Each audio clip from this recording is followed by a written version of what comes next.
Welcome to Coruzant Technologies, home of the Digital Executive Podcast. Welcome to the Digital Executive. Today's guest is Puneet Suppal. Puneet Suppal is a thought leader and strategist specializing in enterprise solutions leveraging AI, automation, and real-time technologies in the cloud. He is an active evangelist for reinventing business models, and he has 20 years of experience in a variety of customer and market-facing roles ranging from implementing and managing large enterprise systems, leading the marketing function for cutting-edge technologies, driving customer adoption, and enabling customers to embark on transformational innovation initiatives. Well, good afternoon, Puneet. Welcome to the show. Thank you so much, Brian. Thank you for having me. Awesome. I appreciate you jumping on. I'm glad we got to spend some time together before we started this podcast. So we learned a lot about each other and the fact that you actually lived in Kansas City as well. So that's awesome. So Puneet, I want to jump into the questions here. Obviously, our audience wants to know a little bit about you and kind of what you're doing. So you've got quite the background in technology consulting. You've worked at Fortune 100, and now you're the VP of Marketing and Business Development for OpsVeda. Could you share with our audience what drives you and what has contributed to your success? Thank you, Brian. About success, it's interesting you work that in there because I think that it's a fairly subjective concept and there's so much more to do still. So I don't know if I want to say I've had a lot of success. To quote Robert Frost, I have promises to keep and miles to go before I sleep. Mm-hmm. So plenty more to come. But in terms of what drives me, I'd say it's all about making a difference. If you think about the frontline healthcare worker, the farmer, the actor, the musician, all of these individuals, all these people who do these things, they're all making a difference in some way or another. So in my own way, if I can be a part of something that drives value for someone or some entity, that makes it all so worth it. And that surely is something that motivates me and I wake up thinking like, what can I do that makes a difference? So if I believe in something, it very quickly becomes something to pursue passionately. At heart, I'm a storyteller, and that passion probably translates into how I go about my work, which is about telling a story in the right way, a story that will resonate with the intended audience, right?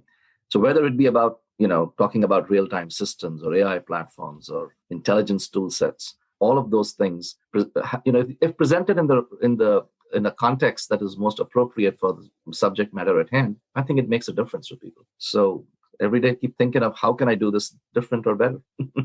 I love that. I really do. I appreciate the insight on that. And everybody has a unique story. And that's what's so great about this show. And we get to share that with the world. So thanks again. And Puneet, as you know, everybody globally has to make these major shifts to adapt to the new normal. Could you share with us what you're doing to help your organization stay relevant in this economy? Yes, Brian, we all have been going through a very trying time, haven't we? Or aren't we, I should say. I mean, It's still on. I think for the foreseeable future, we are still somewhat confined to this abnormal. I don't want to call it the new normal, this abnormal scenario. And so it has forced us all to think differently and do things differently. It's sad that, we're coming up to close to 500,000 people who have died in our country alone, not to mention elsewhere in the world. But all of this has caused us to stop and think along many, many dimensions. So, of course, from a work standpoint, it's been important to be able to work remotely and be effective at that. For OpsVeda, it's actually been, the transition to that mode was not terribly hard because we are headquartered here in the Bay Area in San Jose, California. And we have an office in North Carolina, in Greensboro, North Carolina, and a pretty significant presence in India as well. So working across geographies was never an issue. We're used to that. I must actually take this opportunity to thank our many great customers who have also adapted in their own environments. And we would try to adapt with them and work with them. And it's worked out. People have managed to, adapt to what has to happen. But we also realize that, this has hopefully a finite end. Now, the pandemic has actually, highlighted something that has been very relevant to our business. It has highlighted what needs to happen within companies, what needs to happen faster, what needs to happen better. Basically, every process, every operation in any organization has been under pressure to perform to its maximum, if you will, in order to deliver on whatever the mission of the organization is. We work a lot with companies and their supply chain issues, for example. And we've seen that the pandemic has highlighted the need to be agile for each one of them so that they can quickly react to changing circumstances. And many have successfully done that and many have struggled. We see that, you can read many a story about that. But what we found is that this has caused people to take a step back and think about how they can be more agile in their operations. And that has, sort of sparked additional interest in what we bring to the market. So in some ways, that has brought us, more into contention, shall we say, than we might have otherwise been, because people realize they need that additional oomph, if you will, to be able to inoculate themselves against any further disruptions or uncertainties in the future. Great. I appreciate that share. We've all had some significant challenges, from personal challenges to the business side. And I think Absolutely. What you all have done is great, and you stood up to the plate and the challenge and took it on. So thanks for sharing that. And Puneet, you're obviously leveraging some new and emerging technologies within your tech stack. Is there anything you could share with us that might not be confidential or non-proprietary? Sure, absolutely. I'd like to tell you a little bit about that. First of all, we have built everything using open source technology. So literally there is no quote unquote secret in that aspect of it, if you will. The secret sauce is in how we put it together and how we bring it all to bear on real issues, right?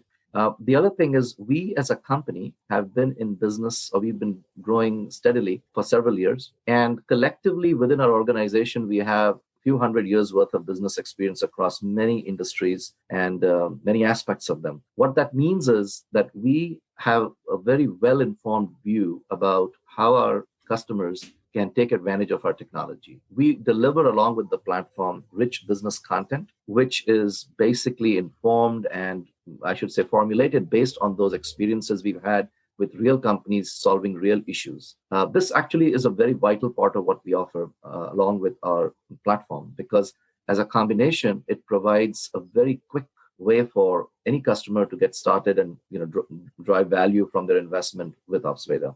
Now, let me tell you about something that is proprietary, and I can share it with you because I'll tell you about these things that have been patented. We have a couple of different patents that cover realms, or I should say cover the areas about how we ingest data, how we bring that in, and how we manage the data, and then how we use that and experiences that we recognize working with a customer over a period of time to drive even additional insights. What I mean by that is, we can ingest data from any source, because for us, data is data. And irrespective of the source system and irrespective of its format, as long as we can tell, right? It's the key, aspects of it, the what, the when, the where, the how much. As long as we can drive that, it's very easy for us to then store it in a very unique manner, which makes it very efficient, actually. And then, so that's one aspect of it, because that makes our system very nimble. Added to that, if you think about it, there is something that we call the experience knowledge database. This, when in conjunction with this unique way in which we manage data, gives us the ability to drive more informed possible outcomes for our customer, and they are able to choose more, shall we say, prescriptive and more nuanced outcomes, if you will. So that really helps. And of course, so if you take all of this together, from the entire journey that a customer can go through working with OpsVeda, it's about getting amazing visualization of their information in a way that they can do something about it. So very intuitive and very intelligent and very actionable.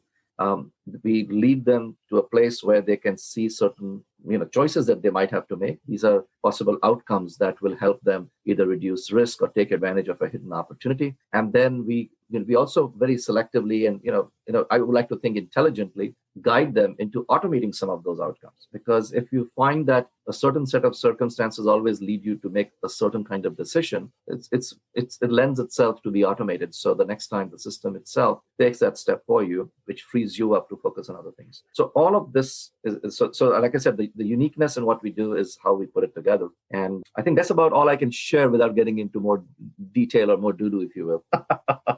Sure. So, no, greatly appreciate that, Puneet. And Puneet, last question here. We're going to wrap it up. We've got our guests want to know a little bit more about Puneet Suppal. Can you share something from your career experience that would be helpful for those looking to grow their career in technology or leadership? I'm not sure if I'm the right person, Brian. Because if I look back, I can say, oh my gosh, I shouldn't have done this or I shouldn't have done that. But then, as we all know, with hindsight, everything is 20/20, right? Mm-hmm. But the one thing I would say is that we need to make sure there is the right balance between humility and confidence. And what I mean by that is, I tell myself this every day, let's be humble enough to learn something new every day. We should never stop learning. And it doesn't have to be about what we do at work. It could be an act that somebody, at the cash register in a grocery store has done something that that inspires you to think about something differently. Or it could be, something as mundane as sharing files with someone. There's something that you always can learn on a daily basis from someone. It doesn't matter who it is. It could be from a child, or it could be from somebody who is almost ready to kick the bucket, if you will. So it doesn't matter. And I think as long as we are open to absorbing from our environment and around us, I think that keeps us healthy in many ways. And it sometimes helps us not sometimes, I like to think actually more than sometimes, because somewhere those accumulated experiences help you in your day-to-day job. And the other thing I would like to say is that one should always I think this is, let's be a little stronger about that. One should always back oneself, because one should have the confidence to know where one can make a difference. So knowing one's strengths and one's limitations, that self-awareness, I think, is important, because that will give you the right degree of confidence you need to carry something through. So I think that combination perhaps will help someone not get too ahead of themselves, and yet keep propelling themselves forward. And at least, I don't know if this is a balance that is easily achieved, because I think I struggle with it on a daily basis myself. But I tell myself that let's just keep trying. Maybe someday I'll find that perfect balance. So it's a journey still. So I don't know if I don't want to sound like this guru or pundit who knows all about how to be successful and all that, because, as I said, I'm sure I could have done many things different and better. But those are two things that I like to remind myself frequently, and perhaps some folks in the audience might want to try that out. Absolutely. I appreciate the insights on that, Puneet. And I know we've got probably, even if we help one person, the podcast was a success. So thanks again. I appreciate that. And Puneet, it was a pleasure having you on today, and I look forward to speaking with you real soon. Thank you so much, Brian. Thank you for having me and for spending the time with me. And I thank your audience for taking the time to listen to this. Bye for now.